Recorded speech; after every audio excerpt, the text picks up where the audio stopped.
Cher Tignoland, cher Tignoland, nous n'osions pas y penser tant les prémices d'une réelle amélioration s'annonçaient. Hélas, le variant Omicron nous a ramenés à une dure réalité, celle que rien n'est gagné et que tout peut basculer rapidement. Heureusement, la couverture vaccinale complète laisse augurer un répit, tout au moins en ce qui concerne les formes graves. Cette détérioration rapide du contexte sanitaire nous a contraints d'annuler une nouvelle fois la cérémonie des vœux à la population. Et c'est un grand regret, je vous l'assure, de ne pouvoir vous rencontrer et échanger lors de ce moment convivial. Le passage d'une année à l'autre est l'occasion de porter un regard sur les mois écoulés et d'envisager l'avenir. Si nous ne pouvons faire abstraction du problème majeur que constitue une pandémie aux rebondissements multiples, il est heureusement bien des raisons de regarder l'avenir avec optimisme. Alors, avec la conviction qu'un optimisme lucide ouvre le champ des possibles et permet de construire un monde meilleur, je vous souhaite, avec l'ensemble des élus du conseil municipal enfants et jeunes et des agents municipaux, une année 2022 dynamique et joyeuse, réaliste et attentive, chaleureuse et solidaire. Pour cette nouvelle année, j'adresse également mes vœux aux dirigeants d'entreprise, aux commerçants, aux agriculteurs. Que 2022 vous apporte les conditions favorables au développement de votre activité. Sachez que nous sommes à vos côtés. Je souhaite également rendre hommage à ceux qui nous ont quittés durant cette période en adressant tout mon soutien aux familles endeuillées par la perte d'un proche. Je n'oublie pas pour autant ceux qui souffrent encore des séquelles physiques et psychiques de la Covid et qui ne peuvent reprendre une vie normale. Vous le savez, 2021 aurait été une année éprouvante sur le plan sanitaire, social et économique. La ville a dû continuellement s'adapter pour maintenir les services publics de proximité dans le respect des différents protocoles sanitaires. De cela découle une certitude, cette période est anxiogène et pèse sur le moral de tous. La MJ Centre Social a su aussi être présente dès que cela fut possible pour accueillir à nouveau ses adhérents. Les pôles enfance et jeunesse ont su eux aussi répondre aux attentes des familles et proposer une offre de loisirs de qualité.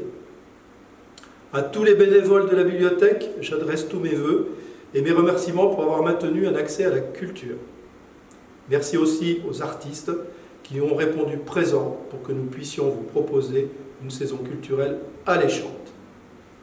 Je voudrais rendre hommage aux soignants, au corps médical de proximité, aux pompiers et aux forces de l'ordre ainsi qu'aux aidants accompagnant leurs proches en ces temps difficiles et leur souhaiter à tous une année 2022 plus sereine. Je salue également les enseignants qui réalisent un travail remarquable au quotidien et qui ambitionnent d'assurer l'apprentissage des notions fondamentales à nos enfants, quel que soit le contexte ou les évolutions sanitaires. J'en profite pour remercier vivement les parents pour l'attention qu'ils portent au respect des recommandations. Je n'oublie pas les acteurs associatifs qui ont vu leurs activités drastiquement diminuer, voire être stoppées net par ces crises successives. Ils ont toujours la même volonté de vous offrir des manifestations permettant de créer ce lien social si indispensable. Nous avons hâte de les retrouver. Enfin, je pense bien entendu à nos aînés qui ont été isolés et, il faut le dire, parfois même délaissés du fait des restrictions de circulation et des mesures de protection collective. Le CCAS s'est attaché à ne laisser personne sans contact. Il a été le lien et le moteur dans de nombreuses situations, comme l'accompagnement pour la vaccination, ou encore dernièrement la distribution de colis pour Noël. Parallèlement, ce même CCAS a vu les demandes d'aide sociale, d'aide au logement, croître de façon exponentielle. J'en appelle donc à la solidarité. Nous devons résister à l'individualisme pour entrevoir cette nouvelle année 2022 sous de meilleurs auspices. En effet, nous nous devons de maintenir impérativement le dialogue, mais il faut reconnaître que ce dernier est de moins en moins facile et la tâche des élus devient de plus en plus compliquée.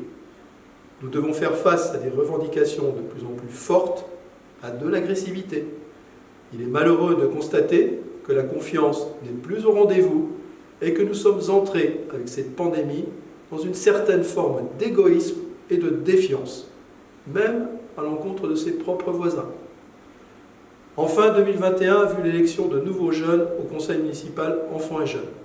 Je leur souhaite une année riche de projets et de réalisations.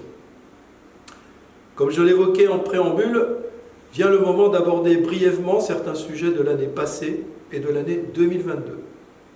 Notre commune accueille un nombre croissant de nouveaux habitants qui découvrent cette qualité de vie que bon nombre d'entre nous apprécient et qu'il convient collectivement de maintenir. Les conseils de quartier initiés en 2021 et qui se poursuivront en 2022 permettent de recueillir, secteur par secteur, les attentes des habitants. Mais ils sont aussi l'occasion de tisser les liens indispensables entre les Tignolans de longue date et les nouveaux arrivants. Je vous invite à venir les rencontrer.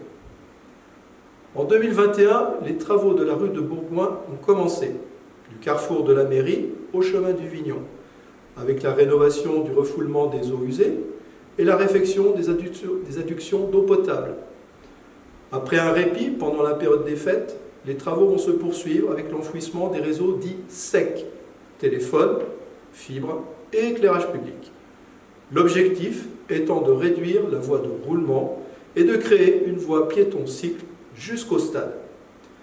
Ces travaux vont durer quelques mois encore, mais ils amélioreront sensiblement la sécurité. Je vous demande donc d'être patient et prudent pendant la durée des travaux. 2022 verra la mise en œuvre de la révision du plan local d'urbanisme. Un bureau d'études sera chargé de coordonner le travail avec les élus. Les informations concernant l'évolution de cette révision seront communiquées régulièrement et un commissaire enquêteur sera nommé pour recueillir vos demandes et vous associer à cette révision. 2 projets importants débutés en 2021 se poursuivront en 2022, les cheminements doux et la vidéoprotection. Concernant le premier, il s'agira de proposer des solutions facilitantes de déplacement piéton-cycle entre les 3 quartiers de la commune, avec en point d'orgue le choix de fermer à la circulation automobile une des voiries reliant Tignieux à Jamézieux. Pour le second, il verra l'installation de nouvelles caméras de différents types à des endroits stratégiques de la commune.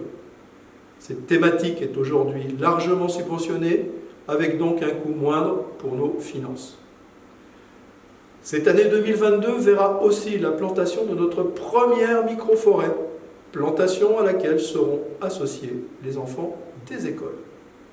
Au sujet de la 3e école, qui s'implantera sur le quartier des Brosses, en face du collège, les réflexions avancent avec les différents acteurs du scolaire. Nous finaliserons en 2022 l'acquisition des terrains en face du collège.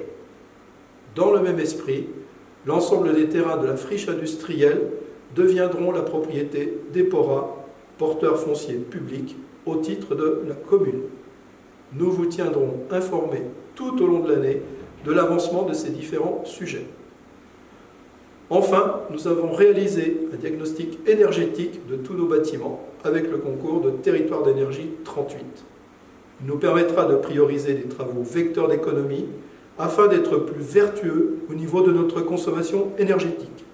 Ce diagnostic va de pair avec la rénovation de notre éclairage public avec un passage progressif à un éclairage LED. Malheureusement, le format de ce message ne m'autorise qu'un rapide tour d'horizon des projets et actions menés par la commune. Concernant l'intercommunalité, la commune a souhaité marcher main dans la main avec les balcons du Dauphiné afin de coordonner un certain nombre d'actions comme l'opération Chéquier au cœur des balcons, l'organisation du centre de vaccination de Pancherhuis avec la LISED, et 2022 devrait voir l'ouverture d'un espace France Service et d'un tiers-lieu situé à Villemorieux, à Buisson. Cela permettant de compléter l'offre de services que nous vous apportons en mairie. Pour conclure, je veux remercier chaleureusement mes collègues élus, les agents communaux, le nouveau CMEJ, les bénévoles, les associations, les acteurs de la vie économique pour leur investissement. Tous se rangent à mes côtés pour vous renouveler tout simplement des vœux de santé et de bonheur. Bonne et heureuse année 2022 à tous et bonne année 2022 Tignieux-Jamézieux.